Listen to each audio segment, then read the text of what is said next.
Our first speaker is Sabine Kastner, and this is a good segue from last session with Jack Gallant. The title of her talk is The Role of Thalamo-cortical Interactions in Spatial Attention. And Sabine also works in the visual system, and again, she's one of these great labs that really takes techniques and systems and works across them. She's been working both in electrophysiology, sort of traditional classical electrophysiology in non-human primates, as well as imaging in humans, and has even done some work in looking at the way lesions in certain disease states affect visual processing. So, Sabine. Thank you very much, Katja and Alan as well, for organizing this wonderful symposium and for giving me the opportunity to discuss some of our very recent work. Let me just try to set this up here. So I gave my talk a relatively specific title, but this ties into a much, much bigger question. And the question that we really try to address here at a larger scale is, how do large-scale networks achieve cognition? How are large-scale networks mediating cognitive operations? And in my lab, we study these questions with two brain models, the human brain model, which is depicted here, and the macaque monkey brain model. And we use a variety of different techniques from neuroimaging and electrophysiology that we combine, and I will introduce you to some of these today. Now, the cognitive model that we use is visual spatial attention, and I would like to start my talk by just introducing you to some of the key issues in this field. So I also would like to take this opportunity to introduce you to my favorite music.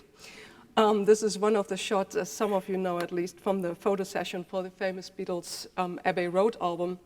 And even though you may think that you take in this scene as a whole and it's really kind of reflected on your mind, if I do a little manipulation here, I will show you that your visual system is quite limited in processing the information that is typically present in cluttered scenes like this.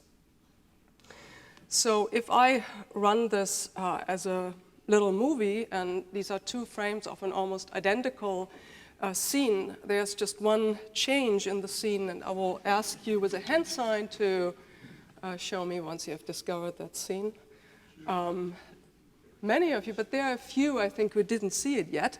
So we took the liberty to give Paul McCartney, to provide him finally with a pair of shoes, because in the original shot he, of course, doesn't have some. He's indeed barefoot. And when I point out the location where this change occurs, you can very effectively overcome the limited processing capacity of your visual system and select this relevant information that I asked you for. And this is an example for a space-based attentional selection. And we are interested in the lab to learn about the neuromechanisms underlying these kind of selections. Now, the way people in our field have conceptualized these problems, not only in the field of attention, but in the field of cognition in general, is that the sensory information from the periphery is processed here up to the cortical level through some stages, and is then represented along multiple stages here in the visual system. This is a lateral view of the monkey brain. This is a posterior part of the brain where the visual system is located. And importantly, that then there are higher order systems in frontal and parietal cortex that generate signals that feed back into these sensory representations and modulate the ongoing visual processing so that the information that is selected can get routed selectively through these cortical networks. So it's a very corticocentric way that we conceptualize this typically. And I want to show you today that we have to modify this view quite extensively, I think, to accommodate very important control structures that are actually not in the prefrontal cortex, but they reside in the thalamus that seem to do a lot of control functions for these networks. So the nucleus that we were particularly interested here in studying is the pulvinar, and I will tell you in a moment why we chose this structure. So the specific question that we asked in this study was, what is the role of thalamocortical interactions in selective attention? And this work was done, all the electrophysiology was done by a brilliant young physiologist, Yuri Salman, and he was assisted by Liang Wang a signal processing expert, and Mark Pinsk, an imaging expert. So we really had to bring together quite a multidisciplinary team in order to accomplish what we wanted to do. So we were particularly interested in the pulvinar, which is the largest. This is the thalamus. It's the largest nucleus in the primate thalamus. It's located here in the dorsal part of it. And in contrast to its close neighbor, the lateral geniculate nucleus, which is a relay nucleus in the visual system that basically connects the retina to the cortex, the pulvinar does not receive much information from the periphery, but almost all inputs come from the cortex itself. And there is a rather interesting and peculiar connectivity scheme that we can observe just anatomically, and that is outlined here. So here's the cortex with a visual system and how it maps onto the pulvinar. But as an anatomical rule, every two directly connected cortical areas are also indirectly connected to the pulvinar. And this is shown here for areas V2 and V4, which have a direct cortico-cortical connection. And then they have a loop that goes through the pulvinar. Let me just take this away, arising here from layer 5 and going back into layer 4. And the question that we had was, what is the role of these thalamo-cortical loops in cognition? Or in our case, in spatial attention, and I will show you the task that we used in a moment. Now, this is a schematic of the attention network in the primate brain, and the way we approached this question was by performing simultaneous recordings from 3 network nodes within the system, 2 directly connected cortical areas, area V4 and TEO, and the projection zone that they share in the pulvinar, in a macaque monkey that was trained on a spatial attention task. As the physiologist among you may appreciate, this is quite a technical challenge to just get these network recordings to work, and I could easily spend the rest of my time here just to tell you about all these technical details, but I won't tell you anything about it. So if you have questions and you're interested how we did that, I'll be happy to take questions at the end. The hypothesis that we had for this study was that the pulvinar may synchronize neuroactivity in 2 interconnected cortical areas in order to optimize information transmission between them. And I would like to unwrap this hypothesis for you and show you a few recent findings that led us to the formulation of this hypothesis. So the first observation is that spiking activity that's shown here in orange in a given cortical area is associated typically with certain phases of an oscillatory activity that you can measure there in the form of a local field potential, for example. So in this particular example, the most excitable part of this oscillation, the most excitable phase is at the peak and not at the trough. So if 2 areas now want to communicate spike information, then it is very advantageous to have them in the same phase relationship, as it is shown here. So we call this an effective phase relation. And this is opposed to an ineffective phase relation where you would have a pattern like this. The areas are out of sync, and basically a spike that arrives here would arrive at a weakened window of excitability in this particular area. Now, it has been shown that attention helps synchronize oscillatory patterns between 2 brain regions, as shown here for 2 areas, the front live fields, and before this is from work of Bob Desimont's lab, and you can see here that the synchrony between 2 areas, the coherence increases depending on the attentional demands. This is the attentional condition. This is the unattended control condition. And the question that we had is how such synchronization is accomplished and whether the synchronization of neuroactivity in these 2 areas is actually accomplished by a 3rd area, and we thought the pulvinar was a really good candidate given its peculiar connectivity with the cortex. So this is where our hypothesis came from, that the pulvinar may synchronize neuroactivity into interconnected cortical areas. Now let me show you the behavioral paradigm that we used. We trained our monkeys on a classical attention task from human cognitive psychology, an Erickson flanker task. In this spatial attention task, the monkey catches fixation. Then there is a brief peripheral cue in one of 6 locations. The animal will never shift the eyes, so this will be what we call a covert shift of attention to the cued location. Then there is a delay period, and there will be an array of visual stimuli composed of barrel and bow tie stimuli, and the animal has to tell us with a manual response which of the 2 stimuli is in the cued location. Now, the nice thing with this paradigm is that you can now alter the distracting, flanking stimuli in this display. So in this particular example, we have 2 different ones next to the target stimulus, and this is what's called an incongruent condition. You could also have matching distractors that would be a congruent condition, and it has been shown in classical psychology studies in humans, and here we show it for the first time also in monkeys, that there is a little bit of a reaction time benefit when you have a congruent condition, as shown here for our monkeys. This effect also depends on the overall number of distractors in the display, and you can see here that this matches very, very nicely the monkey behavior, the human behavior, and I will get back to this particular point at the end of my talk. Now, the first thing that we looked at in the study was whether the Pulvinar neurons that we recorded from would be modulated by attention at all. There were early studies from the 80s from Steve Peterson and colleagues that suggested that this is just an old slide or an old figure from one of their papers. I will not go into the details. So these are now our recordings here from 52 Pulvinar neurons. In blue, I show you the unattended control condition when the animal attends to a different part of the visual field, not the receptive field that we are recording from. And in red, and this will be the case in all following slides, as well as the attended condition. Now, what we see here is, first of all, cue-evoked response. This is aligned here time 0 to the onset of the cue, which dies down then and results in what we call elevated delay activity. And then here at time 0 is the onset of the array, and we see that there's a very nice attentional response enhancement when the animal attends to the cued location.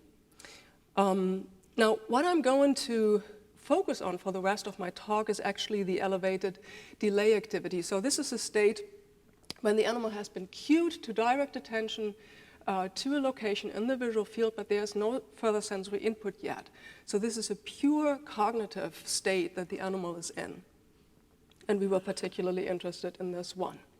And now, of course, we were interested in what this network, this little network of 3 areas that we are recording from, is doing under these conditions. So what the signals that we now looked at were local field potential signals. Here is just an example of these raw data. And the first measure that we looked at was the synchrony between each of these 2 areas. So here I show you the synchrony, again, during the delay period in this task between the 2 cortical areas, areas V4 and TEO. And you see that there's an increase in synchrony in the alpha frequency band. Excuse me, this is the band between 8 to 14 hertz, approximately, when the animal attends to the receptive field we are recording from, relative to when the animal attends elsewhere. So this is qualitatively very similar to the kind of synchrony increases between areas that I've shown you before from the Desmond lab. Now, of course, the interesting part is what does a Pulvinar do? And here you see the same increase in synchrony between the Pulvinar and area V4. Here it's also true for area TEO. I just didn't bring that slide in the alpha frequency band. Now, this is a nice finding in itself because it clearly shows for the first time that the Pulvinar is a part of this attention network. But the real burning question that we have, so here's our little network now, and we know that it is influenced by spatial attention. What the burning question, of course, is what is the directionality of information flow within this network? And we try to get at this question. There are several different ways you can get at this question, but we try to get at this question with a statistical analysis, and we performed a Granger causality analysis, and since we are dealing with three areas, we performed a conditional Granger causality analysis. Just want to give you the flavor of that. So in this particular example, we would assume that the oscillation pattern that we're looking at from the pulvinar is depicted here in blue, and it precedes a very similar pattern that we can pick up in TEO. And we would assume that the pulvinar has a causal influence on TEO to basically make this happen. And we can, again, perform this analysis by considering the third area before, which makes it a conditional analysis. Now, if we look now at this analysis, what we see is actually that the pulvinar is causally influencing the cortical area before, given TEO. And again, this is all happening in this alpha frequency band. And the pulvinar is also causally influencing TEO, the other cortical area, again in the same frequency band. Now, the really kind of shocking finding in this investigation is shown now in the next slide, where we ask the question what the cortical areas are doing. So I told you in the beginning that they are, of course, directly connected. So we were wondering what they are doing and if they have any influences on each other. And as you can see here, they do not. So V4 does not have an influence on TEO. That would be the communication that could go through the feed-forward connection, the cortical-cortical feed-forward connection, and neither does TEO use the feedback connection that also exists and does not have a causal influence on V4 either. So what it seems is that during this delay period, during this pure cognitive state that the animal is in, all the communication is actually going through the indirect thalamocortical loop and is not taking the direct cortical-cortical connection. So what we think what's going on here is that the thalamus, or here the pulvinar, is basically setting up the temporal structure in this cognitive network to basically control the information flow and setting it up in a way that it can communicate in the most efficient way.